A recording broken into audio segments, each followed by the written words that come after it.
नमस्कार, स्वागत है आप सभी का डीडी न्यूज के इस विशेष सांकेतिक भाषा के बुलेटिन में। आपके साथ मैं हूं संध्या शर्मा और मेरे साथ है मेरी सहयोगी मनीषा शर्मा। आइए बुलेटिन की शुरुआत करते हैं हेडलाइंस के साथ। ब्रुसेल्स में आज से तीसरी भारत EU व्यापार और प्रौद्योगिकी परिषद की मंत्री स्तरीय बैठक। वाणिज्य मंत्री पीयूष गोयल करेंगे सह अध्यक्षता। विदेश मंत्री डॉक्टर एस जयशंकर होंगे शामिल।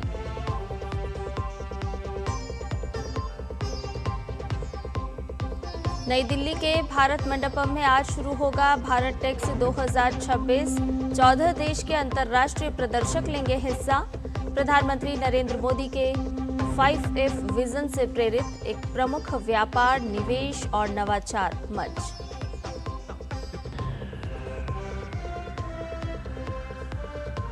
लद्दाख के लोकतांत्रिक विकेंद्रीकरण की दिशा में ऐतिहासिक फैसला। लद्दाख के सभी 7 जिलों में बनेगी हिल डेवलपमेंट काउंसिल। लेह और कारगिल की तर्ज पर सभी जिलों को मिलेगी परिषद। LHDC एक्ट के तहत पूर्ण अधिकार।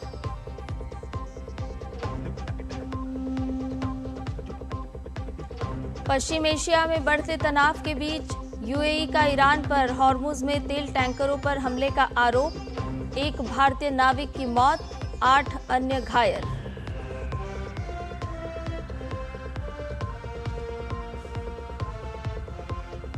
और भारत और इंग्लैंड के बीच 3 वनडे मैचों की सीरीज का पहला मुकाबला आज। T20 में मिली हार का बदला लेने के इरादे से उतरेगा भारत। एक बार फिर टीम इंडिया की जर्सी में नजर आएंगे रोहित और विराट।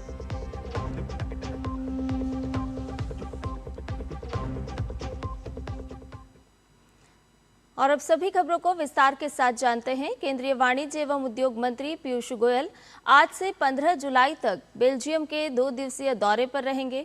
इस दौरान वो भारत और यूरोपीय संघ के बीच व्यापार, निवेश, तकनीक और आर्थिक सहयोग को मजबूत बनाने के लिए कई अहम बैठकों और कार्यक्रम में हिस्सा लेंगे।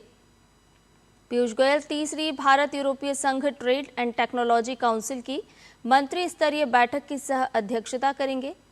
इस बैठक में व्यापार को आसान बनाने, नई तकनीक, आर्थिक सुरक्षा, मजबूत सप्लाई चेन और निवेश के नए अवसरों पर चर्चा होगी।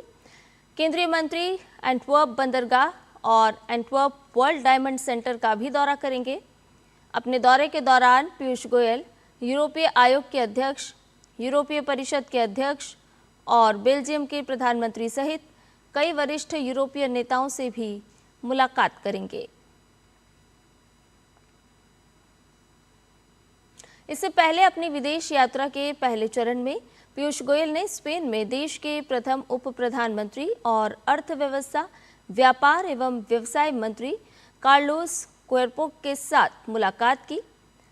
इस अहम बैठक में भारत और स्पेन के बीच आर्थिक साझेदारी को और मजबूत बनाने पर व्यापक चर्चा हुई।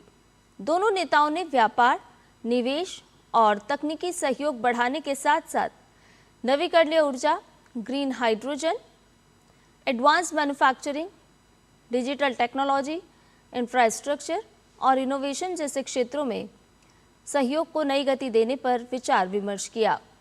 बैठक के दौरान भारत यूरोपीय संघ मुक्त व्यापार समझौते को लेकर भी विचारों का आदान प्रदान हुआ। विदेश मंत्री डॉक्टर एस जयशंकर आज 2 दिन के ब्रुसेल्स दौरे पर जा रहे हैं।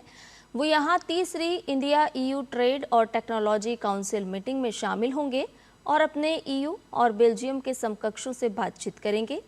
डॉक्टर एस जयशंकर की ये ब्रुसेल्स यात्रा भारत और यूरोपीय संघ के बीच बढ़ते आर्थिक और रणनीतिक सहयोग को दर्शाती है। वो यूरोपीय ब्लॉक के साथ द्विपक्षीय व्यापार और तकनीकी सहयोग को गति देने वाले मुद्दों पर चर्चा कर रहे हैं। इससे पहले विदेश मंत्री ने न्यूयॉर्क में UN के सेक्रेटरी जनरल एंटोनियो गुटेरेस से मुलाकात की। एक्स पर तस्वीरें साझा करते हुए उन्होंने लिखा कि न्यूयॉर्क में UN के सेक्रेटरी जनरल एंटोनियो गुटेरेस से मिलकर खुशी हुई। वेस्ट एशिया, यूक्रेन और सूडान समेत ग्लोबल डेवलपमेंट पर चर्चा हुई। भारत और UN के बीच सहयोग की ताकत को भी पहचाना। साथ ही भारत ने संयुक्त राष्ट्र सुरक्षा परिषद की 2028-29 की अवधि के लिए अस्थायी सदस्यता हासिल करने के उद्देश्य से सोमवार को अपना आधिकारिक प्रचार अभियान शुरू किया। विदेश मंत्री डॉक्टर एस जयशंकर ने संयुक्त राष्ट्र मुख्यालय में आयोजित एक विशेष कार्यक्रम के दौरान शांति संयुक्त राष्ट्र सुरक्षा परिषद 2028-29 के लिए भारत मानदंड, विश्वास और निष्ठा इस अभियान की शुरुआत की। इस कार्यक्रम में संयुक्त राष्ट्र में विभिन्न देशों के स्थायी प्रतिनिधि, राजनयिक और वरिष्ठ अधिकारी मौजूद थे।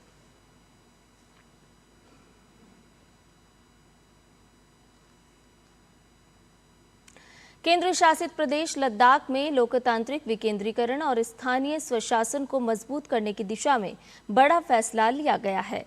लद्दाख प्रशासन ने घोषणा की है कि केंद्र शासित प्रदेश के सभी 7 जिलों में लद्दाख स्वायत्त पहाड़ी विकास परिषद, लद्दाख ऑटोनॉमस हिल डेवलपमेंट काउंसिल यानी कि LHDC का गठन किया जाएगा। मुख्य सचिव आशीष कुंद्रा ने लेह में आयोजित प्रेस कॉन्फ्रेंस में इस फैसले की जानकारी देते हुए इसे जमीनी स्तर पर लोकतंत्र को मजबूत करने की दिशा में ऐतिहासिक कदम बताया है। मुख्य सचिव आशीष कुंद्रा ने कहा है कि LHDC अधिनियम के तहत प्रत्येक जिले में एक स्वायत्त परिषद के गठन का प्रावधान पहले से मौजूद है। इसके लिए आवश्यक संशोधन और निर्वाचन क्षेत्रों के परिसीमन की प्रक्रिया पूरी होने के बाद 7 जिलों में परिषदों का गठन किया जाएगा। गौरतलब है कि अप्रैल 2026 में लद्दाख में जिलों की संख्या 2 से बढ़ाकर 7 कर दी गई थी। नए जिलों में शाम, नुब्रा, चांगथांग, जांस्कर और द्रास शामिल किए गए थे। अब तक केवल लेह और कारगिल में ही निर्वाचित स्वायत्त पहाड़ी विकास परिषदें कार्यरत थीं। नई व्यवस्था के तहत सभी 7 परिषदों को समान अधिकार दिए जाएंगे। वैश्विक आर्थिक चुनौतियों के बावजूद भारत के निर्यात में मजबूत बढ़त दर्ज की गई है। चालू वित्त वर्ष 2026-27 की पहली तिमाही में देश का कुल निर्यात बढ़कर 232.73 अरब अमेरिकी डॉलर पहुंच गया, जो पिछले वर्ष की समान अवधि की तुलना में 11.37% ज्यादा है। वाणिज्य मंत्रालय के अनुसार वस्तु निर्यात में 15.92% और गैर पेट्रोलियम निर्यात में 12.44% की वृद्धि दर्ज की गई। जून महीने में रत्न एवं आभूषण, इंजीनियरिंग वस्तुएं, रसायन, इलेक्ट्रॉनिक सामान और चावल निर्यात वृद्धि के प्रमुख क्षेत्र रहे। ये आंकड़े वैश्विक बाजार में भारतीय उत्पादों की बढ़ती प्रतिस्पर्धात्मकता और मजबूत मांग का संकेत देते हैं। साथ ही वाणिज्य सचिव राजेश अग्रवाल के अनुसार जून 2026 में पश्चिम एशियाई देशों को भारत का निर्यात 7.29% बढ़कर 5 अरब अमेरिकी डॉलर पहुंच गया।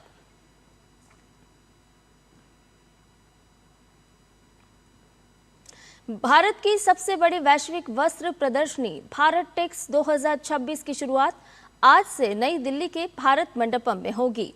4 दिवसीय इस आयोजन में वस्त्र, फैशन, स्थिरता, प्रौद्योगिकी, नवाचार, निवेश और अंतर्राष्ट्रीय व्यापार के क्षेत्र में भारत के बढ़ते वैश्विक नेतृत्व का प्रदर्शन किया जाएगा।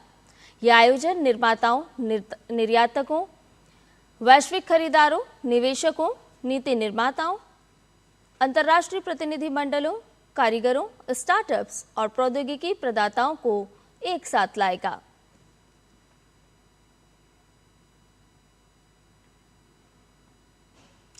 यूएई ने मंगलवार को दावा किया कि ईरान ने हॉर्मुज स्ट्रेट में 2 जहाज़ों पर मिसाइलों से हमला किया। इस हमले में टैंकर पर सवार एक भारतीय चालक दल के सदस्य की मौत हो गई, जबकि 8 लोग घायल हुए हैं। यूएई के रक्षा मंत्रालय ने सोशल मीडिया पोस्ट में लिखा कि ओमानी जल क्षेत्र के अंदर हॉर्मुज स्ट्रेट के दक्षिणी शिपिंग लेन से गुजरते समय राष्ट्रीय टैंकर मोम्बासा और अल बहिया को 2 ईरानी क्रूज मिसाइलों ने निशाना बनाया। 8 घायलों में से 4 की हालत गंभीर है। हमलों से दोनों टैंकरों में आग लग गई, जिससे काफी नुकसान हुआ।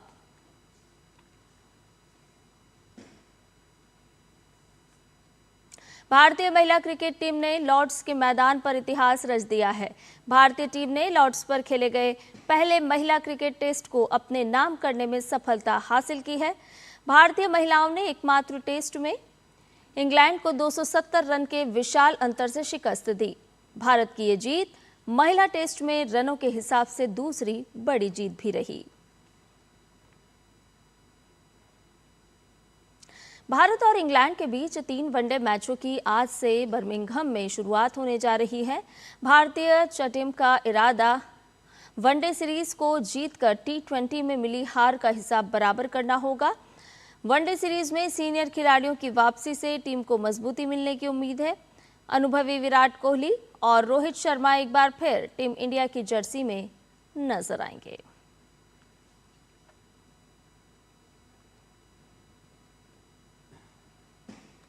और इसके साथ ही हमारे इस विशेष सांकेतिक भाषा के बुलेटिन में फिलहाल के लिए इतना ही। मुझे और मेरी सहयोगी मनीषा शर्मा को दीजिए इजाजत। नमस्कार।